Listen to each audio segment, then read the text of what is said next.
So hello बच्चा लोग, welcome back again in एडुग्रोन। तो आज अपन एक बहुत ही इंपॉर्टेंट सेशन करने जा रहे हैं और केमिस्ट्री का जो आखिरी चैप्टर है, chapter number 5 periodic classification of element, उसका मोस्ट इंपॉर्टेंट क्वेश्चन देखने वाले इस वीडियो में। प्रीवियस कुछ क्वेश्चंस आए थे, उन क्वेश्चंस को हम डिस्कस करेंगे और साथ ही में अपन कुछ अच्छे कॉन्सेप्ट्स को डिस्कस करेंगे जिससे अपन इस चैप्टर को बहुत ईजिली से कंप्लीट कर सकें। गाइज, ये हमारा आखिरी सेकंड सीरीज का आखिरी वीडियो ये होने का है। जैसे मैंने आपको प्रॉमिस किया था, मैं आपके लिए 3 सीरीज लेकर आऊँगा। एक होगा रिवीजन सीरीज, 1 शॉर्ट वीडियो में प्रोवाइड करा चुका हूँ। अगर आपने नहीं दिखाया है तो आप प्लेलिस्ट चेक करो, मिल जाएगा। उसके बाद हर chapter wise most important previous year questions की प्रैक्टिस वो भी मैंने करा दिया, लगभग सारे का हो गया है, ठीक है। और ये लास्ट है। इसके बाद हम स्टार्ट करेंगे चैप्टर वाइज एमसीक्यू सीरीज बहुत जल्द। कम से कम कोशिश कर रहा हूँ 1 वीक के अंदर मैं मैथ्स का, फिजिक्स का, केमिस्ट्री का, बायो का जल्द से जल्द आपके लिए खत्म करवा दूँ, ठीक है। सो स्टार्ट करते हैं इस वीडियो को, बट उससे पहले एक छोटी सी आप लोगों से रिक्वेस्ट है, चैनल को सब्सक्राइब, वीडियो को लाइक और शेयर जरूर करें। तो चलिए शुरू करते हैं।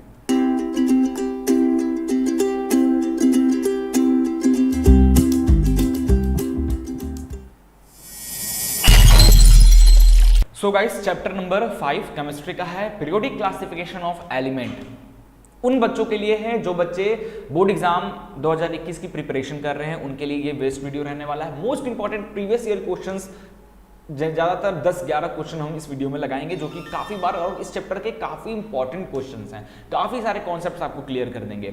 बट एक आप लोग के लिए स्पॉइलर अलर्ट है यहाँ पे, पहले जाकर इस वीडियो को मैंने 1 शॉट में इस चैप्टर को 1 शॉट में बहुत अच्छी तरीके से कम टाइम में मैंने कंप्लीट कराया है। तो पहले जाकर वो वीडियो देखिए, ठीक है, रिवीजन कीजिए इस चैप्टर का, उसके बाद आकर आप इंपॉर्टेंट क्वेश्चंस को लगाइए। क्लियर है? कोई कहीं नहीं जा रहा है, वीडियो भी यही है, मैं भी यही हूँ, ठीक है। सो पहले रिवीजन एंड देन आफ्टर आपको ये क्वेश्चंस का ये वीडियो देखना है। डिस्क्रिप्शन में आपको लिंक मिल जाएगी, अदरवाइज आप प्लेलिस्ट भी चेक कर सकते हो केमिस्ट्री का। तो चलिए स्टार्ट करते हैं। तो यार, अपन वैसे कुछ और भी चीज़ें इस पर डिस्कस करने वाले थे, बट अपन क्योंकि जैसे कि आपको मैंने रिवीजन वाले वीडियो में बताया था टॉप से बॉटम जाने में क्या चेंजेस होते हैं पीरियोडिक में, टेबल में, है ना, लेफ्ट से राइट में क्या चेंजेस होते हैं। तो अपन एक और आपके लिए स्पेशल वीडियो हम इस टॉपिक पे बना देंगे। फिलहाल इस वीडियो में हम आपको टॉप 10 जो इंपॉर्टेंट क्वेश्चंस हैं वो डिस्कस करने वाले हैं। So let's start. तो देखो यार, सबसे पहला क्वेश्चन आपके सामने है, that is, just wait, okay. In modern periodic table, which are the metals among the first 10 element? Starting के जो मॉडर्न पीरियोडिक टेबल हैं, जो कि आपको मैं कुछ पार्ट दिखा रहा हूँ उसकी जो स्टार्टिंग के 10 एलिमेंट्स हैं, उन 10 में से कितने मेटल हैं आपको ये बताना है, ठीक है। 1 नंबर 2 नंबर में ऐसे क्वेश्चंस आते हैं। सो देखो यार, स्टार्टिंग फर्स्ट हाइड्रोजन आता है, फिर इधर हीलियम, फिर lithium, beryllium, boron, carbon, nitrogen, oxygen, fluorine, neon, ठीक है। इस तरीके से हमारा रहता है। ऊपर टॉप 10 में आपको दिखा रहा हूँ।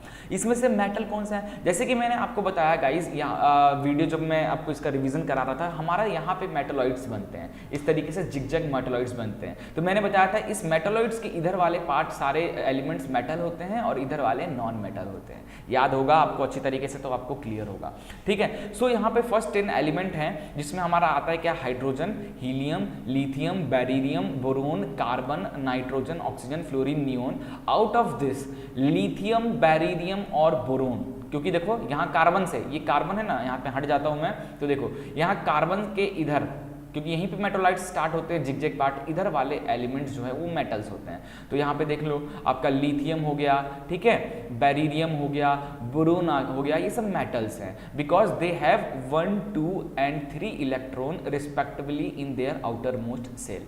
गाइज, हमने, आपको याद होगा, हमने ये भी पढ़ा था, ऐसे एलिमेंट जिनकी वैलेंसी, जिनके आउटर मोस्ट सेल में, ठीक है, जैसे ये हमारा बन गया like this, outermost shell में अगर 1 इलेक्ट्रॉन है, 2 इलेक्ट्रॉन है या 3 इलेक्ट्रॉन है, तो ऐसे एलिमेंट्स को जनरली हम मेटल्स कहते हैं, क्योंकि 1, 2 इलेक्ट्रॉन वो इजिली लूज कर सकते हैं। मेटल क्या करते हैं, लूज करते हैं। Metal is a electron donor, वो अपने इलेक्ट्रॉन्स को दूसरे को दे देते हैं, है ना। तो 1, 2 और 3 इलेक्ट्रॉन्स को इजिली दे देते हैं, ठीक है। इससे ज्यादा हुआ तो फिर नहीं दे पाएंगे, ठीक है, फिर वो नॉन मेटल का केस आ जाएगा, तब अपन डिस्कस करेंगे।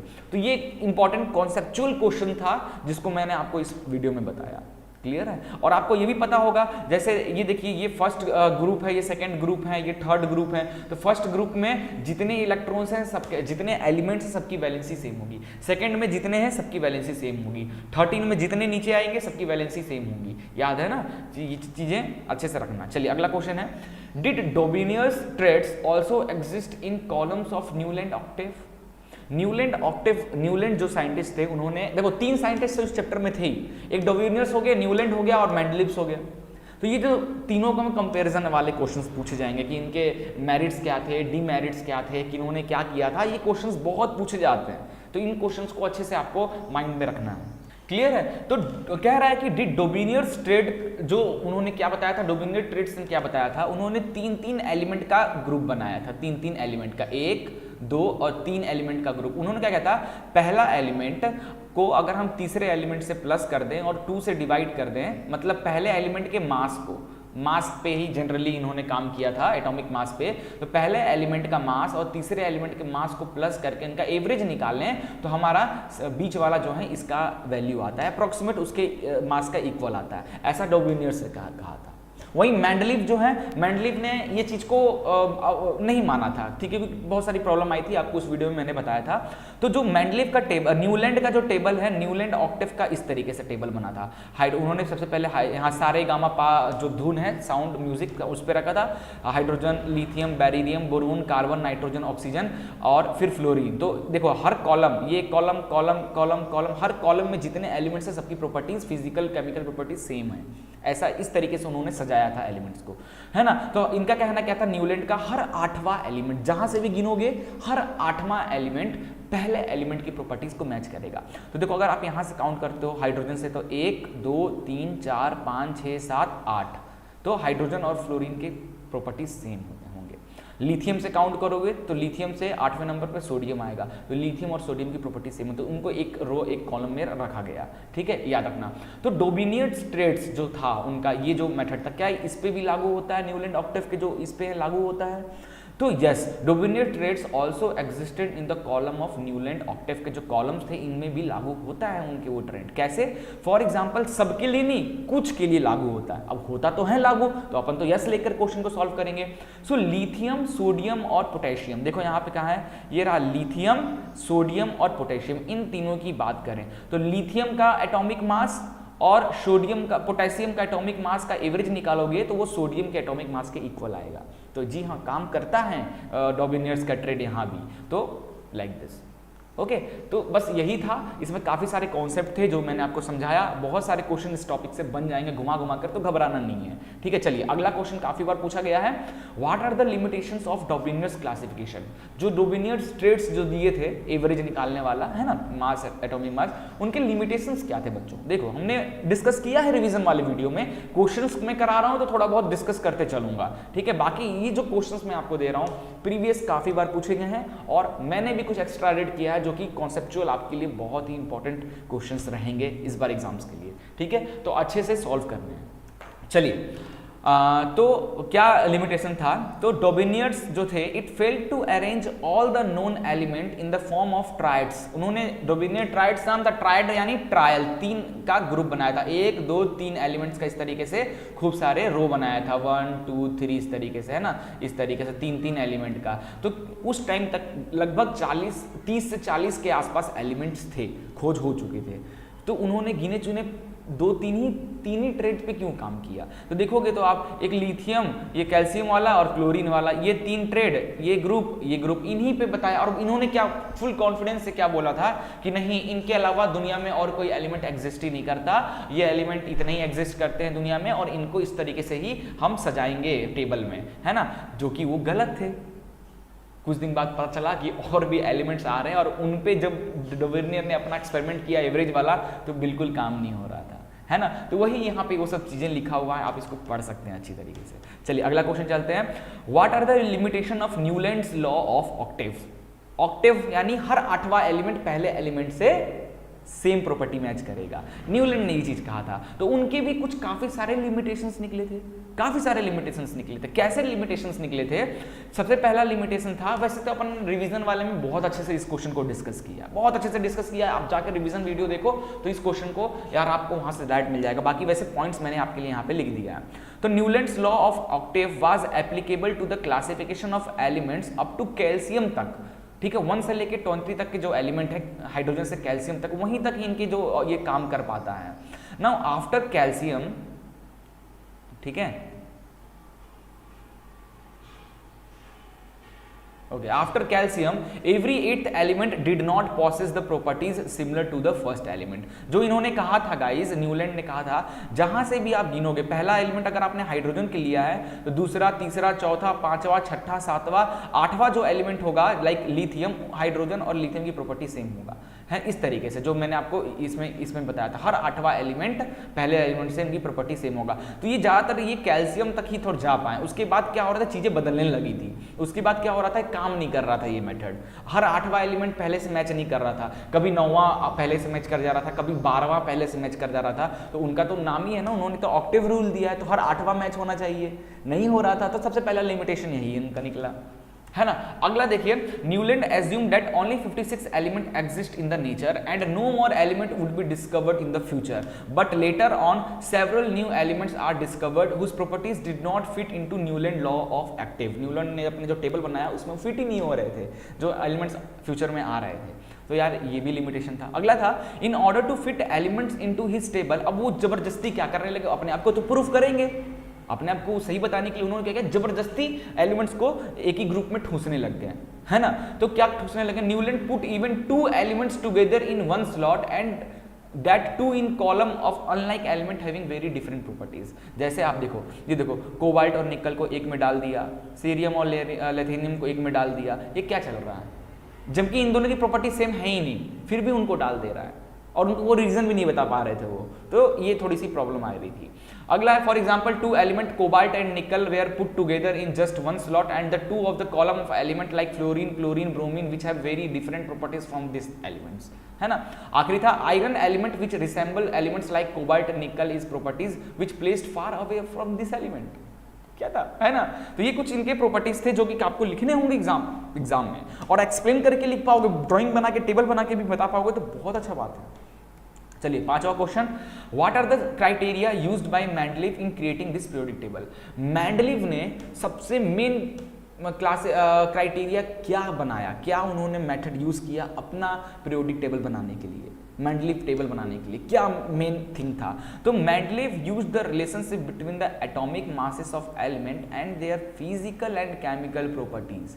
ही used similarity in physical properties, similarity in the formation of hydrides and oxides of element, ठीक है। तो जनरली मेंडलीव ने भी जो पीरियोडिक टेबल बनाया था बच्चा लोग, वो भी उन्होंने भी क्या गलती की थी, उन्होंने भी एटॉमिक मास के अकॉर्डिंग पीरियोडिक टेबल बनाया, और एटॉमिक मास के अकॉर्डिंग काफी ज्यादा दिक्कतें आई थी बनाने में। आगे चल के हमें पता चलता है कि जो मॉडर्न पीरियोडिक टेबल जो बना था वो एटॉमिक मास नहीं बल्कि एटॉमिक नंबर पे के हिसाब से बना था, और वो काफी सेट हो रहा था और हुआ है, तभी तो उसको अभी तक माना जा रहा है ना।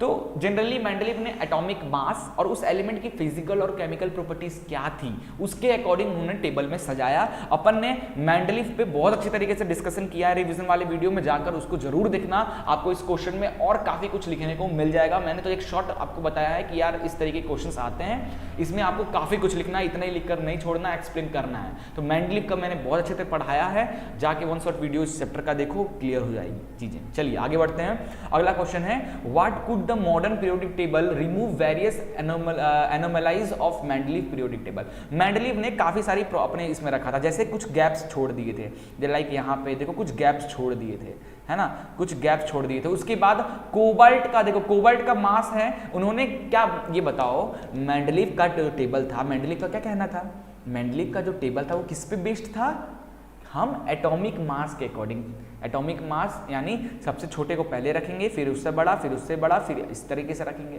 फिर उन्होंने ये कोबाल्ट और निकल के साथ ऐसा क्या किया, अपना उन्होंने खुद ही एक रूल बनाया कि जो हम टेबल बना रहे हैं उसमें जितने एलिमेंट्स हैं वो एटॉमिक इंक्रीजिंग ऑर्डर में रखे हुए हैं, atomic mass in increasing order में रखे हुए हैं। तो खुद ही अपने रूल को क्यों उन्होंने ब्रेक किया कोबाल्ट और निकल के साथ। कोबाल्ट 58.93 इसका मास है, निकल का 58.71, तो निकल इधर होना था ना, कोबाल्ट इधर होना था।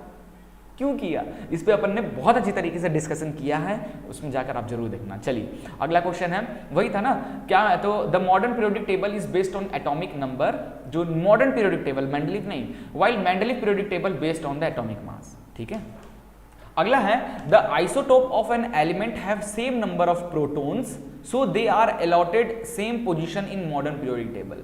अब देखो मेंडलीव ने क्या किया था, मेंडलीव ने किसी आइसोटोप की पोजीशंस के बारे में नहीं बताया था। मेंडलीव, अब हमें जैसे पता है हाइड्रोजन का H1, हाइड्रोजन का 2, हाइड्रोजन का 3, तो हाइड्रोजन 1 का मास, हाइड्रोजन 2 का मास, हाइड्रोजन का मास कभी कुछ हाइड्रोजन के मास 1 होता है, कुछ हाइड्रोजन का मास 2 होता है, कुछ हाइड्रोजन का मास 3 होता है। बट मेंडलीव ने अपने टेबल में तो ऐसे नहीं रखा था, उन्होंने तो सिर्फ हाइड्रोजन को रखा। अगर वो मास के अकॉर्डिंग रख रहे थे तो भाई उनको हाइड्रोजन 1 वाला, हाइड्रोजन 2 वाला, हाइड्रोजन 3 वाला यहाँ रखना था ना, क्यों नहीं रखे उसको, है ना।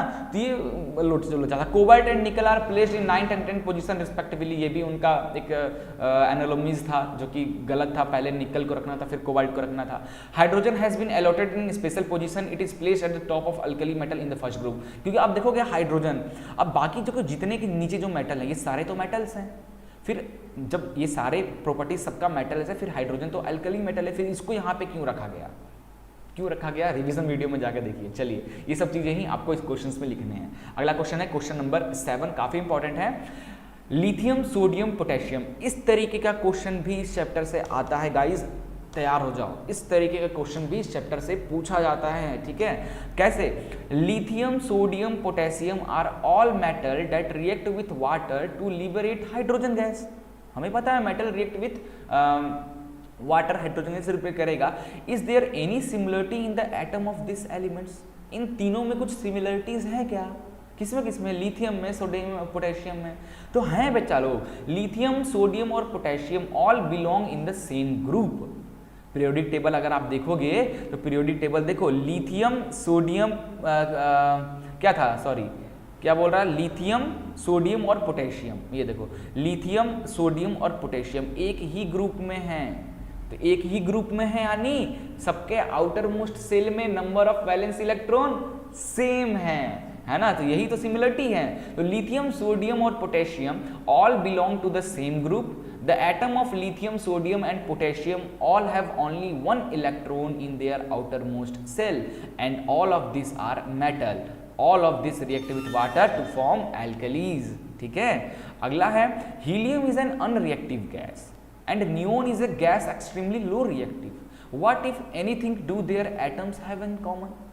तो atoms of helium and neon have their outermost shell completely filled रहे हैं। देखो इधर, यहाँ पे देखो, ठीक है, देखो यहाँ पे हीलियम के आउटर मोस्ट सेल में 2 इलेक्ट्रॉन, अब ये सेल में 2 इलेक्ट्रॉन रह सकते, ये इसका भी आउटर मोस्ट सेल फिल है। नियोन की बात करें तो 2 8 है, तो इसके भी आउटर मोस्ट में 8 इलेक्ट्रॉन फिल है। तो ये क्या, इसीलिए तो इनको नोबल गैस बोला जाता है, क्योंकि ये स्टेबल है, स्टेबल केस में है। तो यही बताना है, दोनों के आउटर मोस्ट जो सेल हैं वो फुल हैं, इसलिए वो दोनों स्टेबल हैं। भले उनके इलेक्ट्रॉन्स आउटर मोस्ट में एक में 2 हैं, एक में 8 है, बट दे आर इनस्टेबल, इसीलिए उनको अलग रखा गया, अलग से पीरियोडिक टेबल में रखा गया है। ठीक है, ध्यान रखना। चलिए ये हो गया, अगला क्वेश्चन चलते हैं, क्वेश्चन 7 हो गया। Question 8, what is meant by periodicity. Periodicity क्या होता है, तो गाइस जब हमने मॉडर्न पीरियोडिक टेबल बनाया, मॉडर्न पीरियोडिक टेबल में हमने क्या एटॉमिक नंबर के अकॉर्डिंग चीजें बनाया, है ना। तो क्या होता है, अब देखो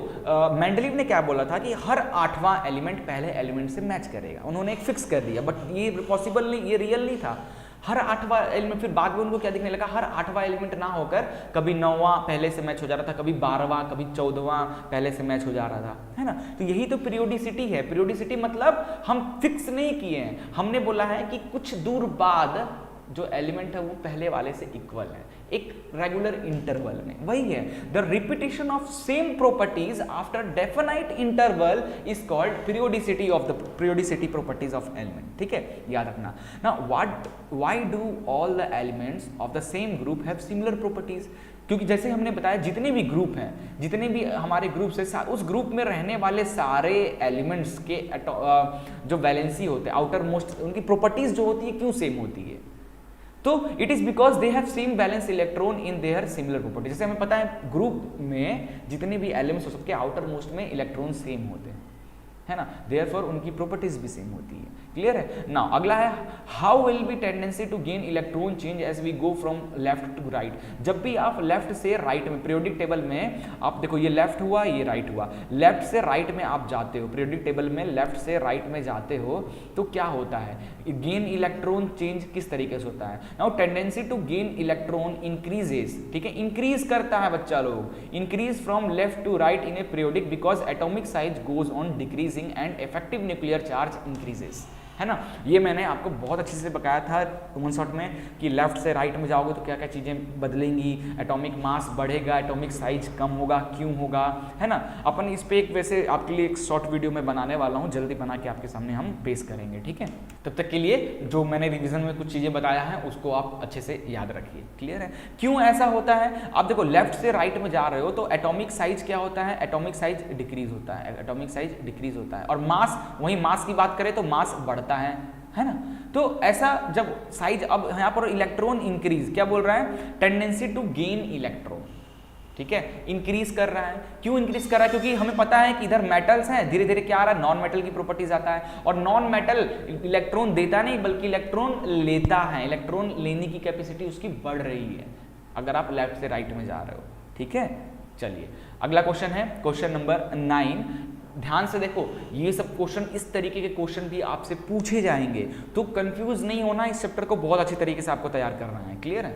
चलिए नेक्स्ट क्वेश्चन है what are groups and period in the periodic table. Periodic table में ग्रुप्स क्या होते हैं, देखो इस तरीके से ग्रुप्स होते हैं, और ये हमारे 6 पीरियड्स होते हैं और 18 ग्रुप होते हैं। देखो यहाँ पे टोटल 17-18 ग्रुप्स और 6 पीरियड्स होते हैं। अब इसमें क्या साइज से क्या वेरिएशन होता है, ठीक है, मेटालिक कैरेक्टरिस्टिक किस तरीके से कम ज़्यादा होती है ग्रुप में और पीरियड में, है ना। देयर वैलेंसी ऑक्साइड क्या होता है, मॉलिक्यूलर फॉर्मूला क्या होते हैं उनके, क्लोराइड्स के, ये सब। नाउ सबसे पहला है what are group and period. तो the vertical column like this vertical column in a periodic table are called groups, ठीक है, this is groups. And horizontal row, this is horizontal, ठीक है, दैट इज पीरियड, पीरियड कहते हैं। 6 period है और 18 groups है। Now 2 element m and n belong to the group 1 और ग्रुप 2। ग्रुप 1 पहला ग्रुप दिस, और ये है दूसरा ग्रुप, 2 ग्रुप में रखा हुआ है, इसमें m एलिमेंट है, इसमें n एलिमेंट है, and are in the same periodic same period, ठीक है। ग्रुप 2 ग्रुप में सेम पीरियड, यानी पहला पीरियड ये है फर्स्ट 1p पहला पीरियड, ये पहला ग्रुप है, ये दूसरा ग्रुप है, तो 1g 2g m और n सेम पीरियड में रखा हुआ है फर्स्ट पीरियड में, इस तरीके से। How do the following properties of m and n very. m और n के प्रॉपर्टीज किस तरीके से चेंज होंगे, सबसे पहले साइज ऑफ देयर एटम की साइज की बात करते हैं। तो जैसे कि हमें पता है जब भी हम लेफ्ट से राइट की जाते हैं तो एटॉमिक साइज क्या होती है, डिक्रीज होती है ना। तो पहला का आंसर है m and n belong to the same periodic but group 1 and 2 group अलग है। Therefore n will smaller than m as atomic size goes on decreasing from left to right. Left से राइट जाने time atomic size क्या होती है, decrease करती है। Therefore n की साइज छोटी होगी m से। पहले का आंसर मिल गया। ऐसे काफ़ी सारे क्वेश्चन पूछे जाते हैं, काफ़ी सारे। तो आपको सारे जो ट्रेंड्स की प्रॉपर्टी हैं कि किधर से किधर जाने में क्या बदलता है ना। स्टार्टिंग में जो मैंने आपको दिखाया था ना ये चीज़ें, लाइक नंबर ऑफ सेल किस तरीके से इंक्रीज करते हैं, valence electron, valency, atomic radius, metallic characteristic, non metallic characteristic, ionization energy, electron affinity, electron negativity, reactivity, left से राइट, टॉप से बॉटम क्या है, ये सब पता होना चाहिए आपको, ठीक है। वैसे मैंने ये स्लाइड आपके लिए स्पेशल बनाया है, हम इस पर एक अच्छा सा वीडियो बनाएंगे जिसमें आपको बहुत अच्छे से ये चैप्टर को और भी समझने में आसानी हो जाएगी, ठीक है। चलिए अगला है their metallic character. Metallic character left से राइट में क्या होता है बच्चा लोग, मेटालिक कैरेक्टर देखो अभी मेटालिक हमें पता है क्या बोल रहा हो, लेफ्ट से राइट, लेफ्ट से अगर हम राइट जाते हैं तो एटॉमिक साइज क्या होता है, एटॉमिक साइज क्या होता है, डिक्रीज करता है। तो आप क्या कर रहे हो, एटॉमिक साइज पहले इतना बड़ा है, फिर इतना, फिर इतना, फिर इतना, फिर इतना। तो आप देखो अब आउटर मोस्ट के जो इलेक्ट्रॉन्स हैं, मेटेलिक कैरेक्टर यानी आउटर मोस्ट से मेटल क्या होता है, इलेक्ट्रॉन को इजीली क्या करता है, डोनेट कर देता है। क्यों डोनेट हो जा रहा है, क्योंकि न्यूक्लियस से आपका जो आउटर सेल है वो दूर है, इजीली वो इलेक्ट्रॉन्स निकल जा रहा है। अब अगर एटॉमिक साइज छोटा होगा तो outermost electron outermost shell भी पास आ जाएगा। और न्यूक्लियस क्या करता है, उसको खींचता है ना अपनी ओर। जैसे सन के आसपास हम अर्थ रोटेट कर रहा है, सन क्या करता है, हमारे अपने ग्रेविटेशनल फोर्स से अर्थ को बांधा हुआ है, तभी अर्थ दूर नहीं जा रहा है, तो सन से दूर नहीं चला जाता। वैसे ही न्यूक्लियस अपने आसपास के इलेक्ट्रॉन्स को उस पर जो अंदर इंटरमोलिकुलर फोर्सेस होता है उसकी वजह से पकड़ के रखा रहता है, तभी इलेक्ट्रॉन्स निकलते नहीं आसानी से। अब एटॉमिक साइज जैसे जैसे छोटा होगा तो इलेक्ट्रॉन की निकलने की कैपेसिटी क्या होगी, कम होती जाएगी। और मेटल क्या होता है, इलेक्ट्रॉन को इजीली निकालना, तो मेटेलिक कैरेक्टर क्या होगी, इजीली इलेक्ट्रॉन निकलेगी नहीं, लेफ्ट से राइट जाएंगे तो एटॉमिक साइज कम हो रहा है, तो इंटरमोलिकुलर फोर्स इलेक्ट्रॉन और न्यूक्लियस के बीच में बढ़ रहा है, तो इजीली निकलेगा नहीं, तो मेटेलिक कैरेक्टर क्या होगी, कम होगी।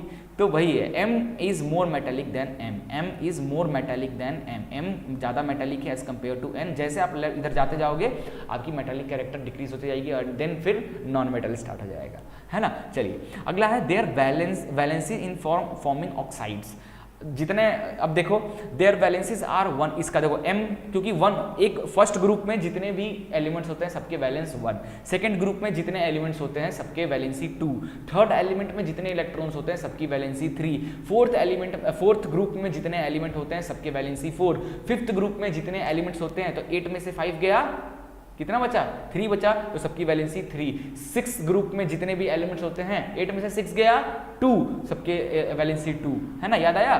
तो उस तरीके से valency goes on increasing first and then decreasing, 1 2 3 4 फिर 3 2 1 0 इस तरीके से। अब वही देखो molecular formula of their chlorides, इनके क्लोराइड्स का मॉलिक्यूलर फॉर्मूला क्या हो जाएगा, m एलिमेंट है तो क्लोराइड के साथ MCl बन जाएगा। सेकेंड ग्रुप में क्लोरीन 2 हो जाते हैं। मेंडलीफ पीरियड देखो ना, मेंडलीफ का देखो क्या बताया था, मेंडलीफ ने इसके बारे में बताया, देखो जिक्र किया था ना हाइड्राइड्स के बारे में और ऑक्साइड्स के बारे में। ऐसे ही क्लोराइड की प्रॉपर्टी क्लोरीन के साथ पूछ रहा ना ये, एक मिनट, क्लोराइड के साथ, तो फर्स्ट ग्रुप में तो बन जाएगा MCl, दूसरा N है तो सेकंड ग्रुप में है तो NCl2, है ना। इस तरीके से आप इसका क्लोराइड्स का वो बनता जाएगा। अगर इससे ज़्यादा होता तो फिर MnOCl3 लाइक दैट, है ना। चलिए आगे बढ़ते हैं। अगला है 10th क्वेश्चन, इसके बाद आई थिंक एक क्वेश्चन और रहेगा और देन खत्म। ये चैप्टर का most important question, conceptual question मैंने आपको करा दिया है। अब आपको प्रैक्टिस करना है इन क्वेश्चंस को एकदम अच्छे तरीके से, और अगर इस तरीके से क्वेश्चंस आता है तो आप बिल्कुल मिस नहीं करना चाहिए, बिल्कुल मिस नहीं करना है, ठीक है। चलिए अगला है how does the electronic configuration of an atom relate to its position in the modern periodic table. जैसे कि बच्चा लोग हमें पता है कि हमारा जो मॉडर्न पीरियोडिक टेबल है वो एटॉमिक मास पे नहीं बल्कि एटॉमिक नंबर पे बना हुआ है।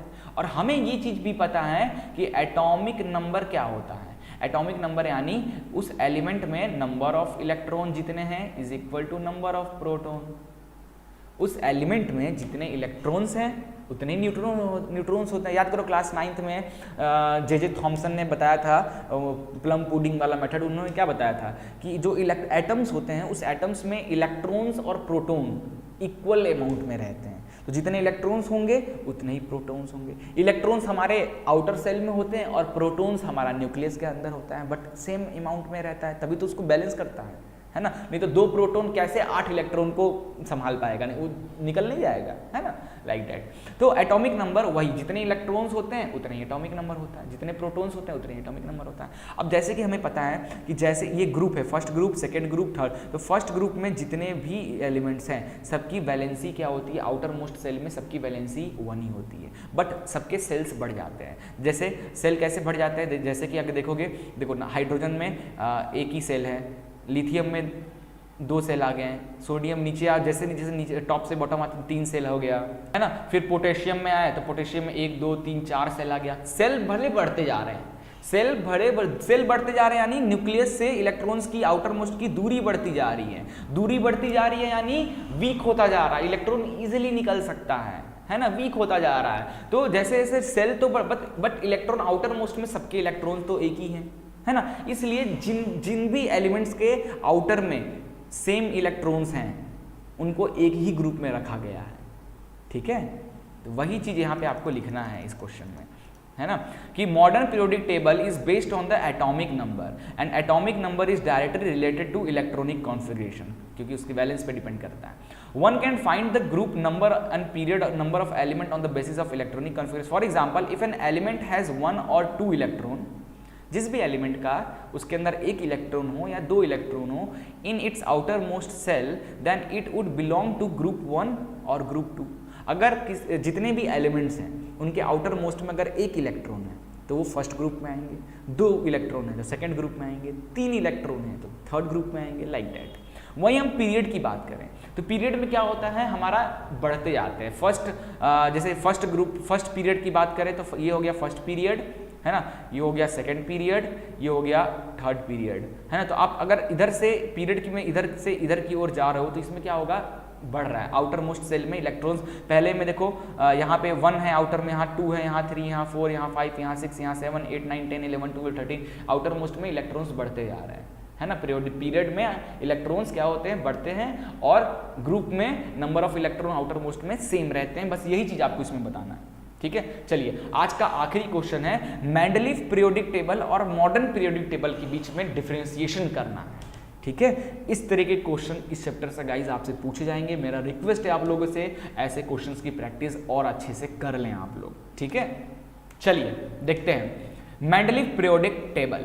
Element are arrange in order of increasing atomic mass. Mendeleev ने इंक्रीजिंग एटॉमिक मास के अकॉर्डिंग एलिमेंट्स को सजाया था। वहीं मॉडर्न पीरियोडिक टेबल में इंक्रीजिंग एटॉमिक नंबर के अकॉर्डिंग सजाया गया था। There are 9 vertical columns called group. Mendeleev के टाइम पे सिर्फ 9 ही ग्रुप ढूंढे गए थे। वहीं हम मॉडर्न पीरियोडिक टेबल की बात करें तो टोटल 18 वर्टिकल कॉलम जिसे ग्रुप कहा जाता है। There is no place for noble gases. Mendeleev periodic table में नोबल गैसेस के लिए कोई भी जगह नहीं था। वहीं मॉडर्न पीरियोडिक टेबल में है, आखिरी कॉलम एक्स्ट्रा ऐड करके, है ना। There is no place for isotopes. Isotopes के लिए कोई भी जगह नहीं था मेंडलीव में। आइसोटोप क्या, जिसके एटॉमिक नंबर तो सेम हो, बस मास डिफरेंस हो। तो आप मास के अकॉर्डिंग सजा रहे हो तो दिखाना पड़ेगा ना मेंडलीव में मास के अकॉर्डिंग अलग अलग रखो, है ना। जैसे देखो हाइड्रोजन 1, हाइड्रोजन 2, हाइड्रोजन 3, सबका एटॉमिक नंबर सेम है, मास नंबर अलग अलग है ना। तो मेंडलीव ने क्यों 3 हाइड्रोजन क्यों नहीं दिखाया, मास के अकॉर्डिंग सजा रहा था तो 3 हाइड्रोजन क्यों नहीं दिखाया। और मॉडर्न पीरियोडिक टेबल में मास के अकॉर्डिंग तो हम सजा नहीं रहे, हम तो वैलेंसी देख रहे हैं, एटॉमिक नंबर, और सबका तो 1 है, इसीलिए इन सबको कंबाइन करके एक ही हाइड्रोजन लिख दिया गया एटॉमिक मॉडर्न पीरियोडिक टेबल में। ये था concept. Transition element are placed in the, अब देखो इसमें क्या किया गया था, जस्ट वेट, ओके। अब देखो transition element are placed together in group, कितना है, 8th ग्रुप में रख दिया गया था मेंडलीव के जो भी ट्रांजिशन एलिमेंट्स है। बट नहीं, मॉडर्न पीरियोडिक टेबल में अलग से एक बनाया गया, नीचे में 2 रो बनाया गया है ना, याद रखना। Transition element are placed in the middle of the long period like क्या बोला, ट्रांजिशंस एलिमेंट्स ना, सॉरी, ट्रांजिशन एलिमेंट्स ग्रुप 3 से 20 तक का। अगर आप देखोगे, ये देखो, ये जो एलिमेंट्स है ना, इनको ही ट्रांजिशन एलिमेंट्स बोला जाता है, लाइक दिस। ये इतने इतने इतने, है ना। ये 11th 12th में बहुत डिटेल में ये सब चीज़ें पढ़ोगे, बहुत डिटेल में पढ़ोगे। अभी तो ये 10th क्लास तक में इतनी जरूरत नहीं है ना। तो बस गाइज आज के लिए इतना ही इस चैप्टर से। ये आपको मैं अलग अलग टाइप का क्वेश्चन कराया हूँ, ऐसे क्वेश्चन की प्रैक्टिस करना। अब जो हमारा नेक्स्ट अगला सीरीज चालू होगा वो MCQ स्टार्ट होने वाला है। चैप्टर वाइज हम MCQ प्रोवाइड कराएंगे आपको, उसके बाद हम केस स्टडी क्वेश्चन भी आपके लिए लेकर आएंगे। मिलते हैं नेक्स्ट वीडियो में, तब तक के लिए जय हिंद।